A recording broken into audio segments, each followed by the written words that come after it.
millions and millions and millions of people love Frozen and Anna. You can, in your own words, why?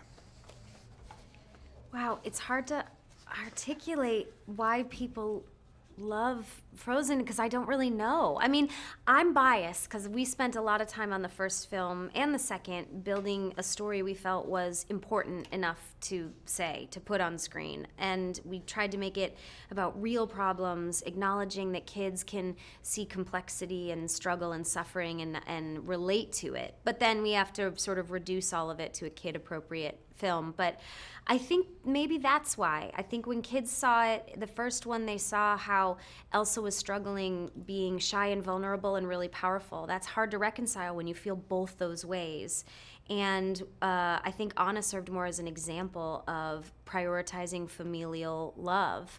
And I think they're going to love the second one for those same reasons. We deal with some pretty complex storylines, and they're easily understandable for kids, but they're ideas like, what do you do when you're out in the world? Who are you? What drives you? What's your passion? And what happens when you find out that the history of your family, maybe your family didn't behave in the ways that you think are most appropriate? What do you do? Do you try and learn from history, and how do you act now?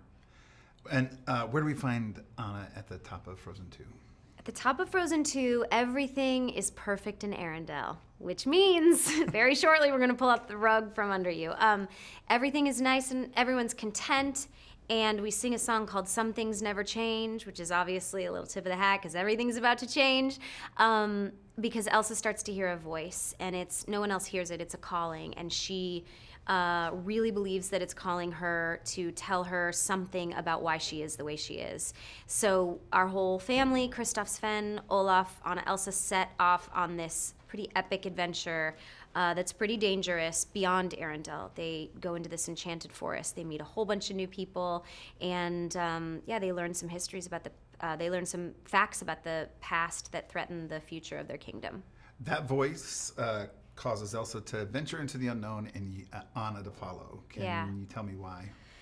Yeah, I think when Elsa hears the voice, she's so taken with it that Anna has no choice but to follow. I think when you have a true, deep, egoless love for someone else, you want them to succeed and you want them to be fulfilled. And I mean, that's certainly the way I feel about Idina, is a parallel to this relationship. Anna loves Elsa so much that even if they disagree, it's important enough for Anna to see Elsa's dreams come true.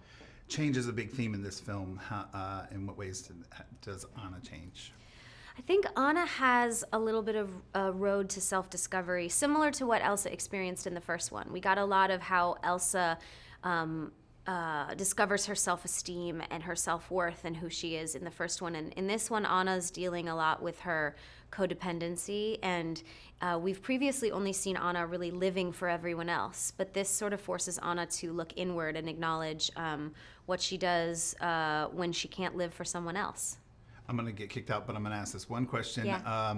The Lopez's wrote a great song for you, the Next Right Thing. Yeah. Can you talk about working with the Lopez in that song and then Mount Tony as well? Yeah. The Next Right Thing came from a long conversation with our creators about what we wanted Anna to go through in this movie. And personally, I use that mantra, just do the next right thing, when I'm feeling codependent or when I'm feeling anxiety or depression, because it's hard to figure out what to do when you don't know what to do.